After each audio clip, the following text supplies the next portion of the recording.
नमस्कार, मैं विस्मया गौड़ा और आप देख रहे हैं टीवी द्वापरा। आपने महाभारत की कई कहानियां सुनी होगी, लेकिन क्या कभी आपने ये सुना है कि कैसे भगवान श्री कृष्ण ने पितामह भीष्म, जो अपने भीष्म शपथ के लिए जाने जाते हैं, उनकी एक शपथ को महज एक प्रणाम से बदल दिया। जी हाँ, एक प्रणाम ने बदल दी पितामह भीष्म की वो घातक शपथ जो पांडवों के लिए खतरा बन चुकी थी। तो आइए जानते हैं कि क्या है ये पूरा प्रसंग।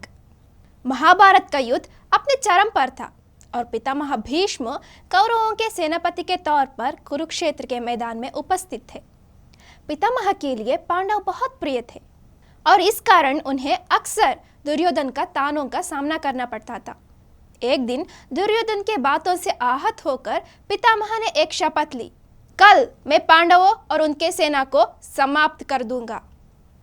यह सुनकर पांडवों के शिविर में घबराहट फैल गई, क्योंकि वे अच्छी तरह से जानते थे कि पितामह भीष्म की शपथ से कोई नहीं बच सकता। उन्होंने समझ लिया कि अगर पितामह ने शपथ ली है तो वह उसे वापस नहीं लेंगे। पांडव इस जटिल समस्या का समाधान लेने के लिए भगवान श्री कृष्ण के पास पहुंचे, जो पहले से ही पितामह की शपथ के बारे में जान चुके थे। भगवान श्री कृष्ण ने इसका एक समाधान निकाला। उन्होंने द्रौपदी से कहा, तुम पितामह के पास जाओ और उन्हें प्रणाम करो।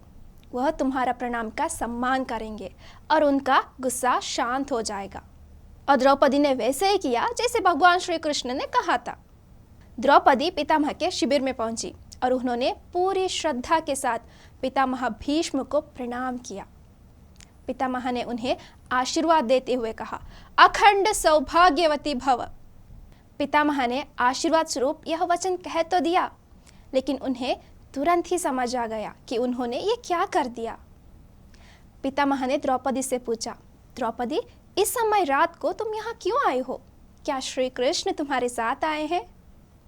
द्रौपदी ने जवाब दिया, जी पितामह, श्री कृष्ण ने मुझे यहाँ भेजा है और वह बाहर ही खड़े हैं। इस पर पितामह ने मुस्कुराए और बाहर जाकर श्री कृष्ण से मिले। दोनों एक दूसरे को प्रणाम किया और पितामह ने कहा, सिर्फ श्री कृष्ण के पास वह शक्ति है जो मेरी शपथ को बदल सके। तो देखा आपने कैसे केवल एक प्रणाम से पितामह भीष्म का गुस्सा शांत हो गया और पांडवों का विकट संकट टल गया।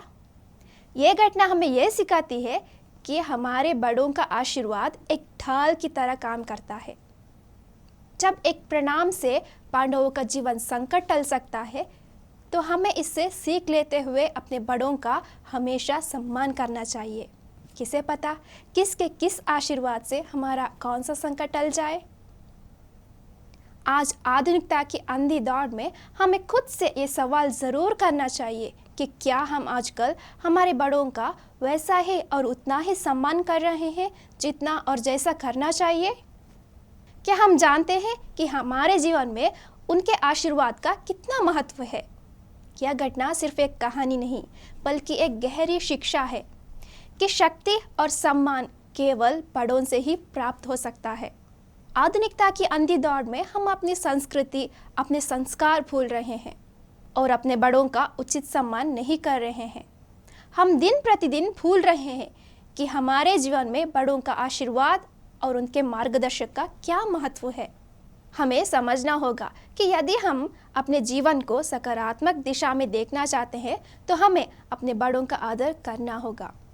उनके पास अनुभवों और स्नेह की वो पूंजी है जो आपका जीवन सुगम और सरल बना सकती है। तो दोस्तों, आइए आज से ही हम ये संकल्प लें कि हम अपने बड़ों का सम्मान करेंगे। याद रखें, प्रणाम सिर्फ एक शब्द नहीं, बल्कि हमारी शक्ति और संस्कार का प्रतीक है। आप देख रहे थे टीवी द्वापरा और मैं आपके होस्ट विस्मया गौड़ा। आपके साथ इसी तरह और कहानियां लाती रहूंगी। तब तक के लिए जय श्री कृष्ण।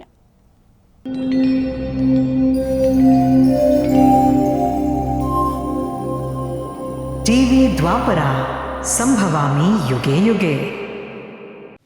अगर ये प्रोग्राम आपको अच्छी लगी तो लाइक, शेयर और कमेंट करें। टीवी द्वापरा के प्रोग्राम्स को हमेशा देखने के लिए सब्सक्राइब करें, बेल आइकॉन दबाएं।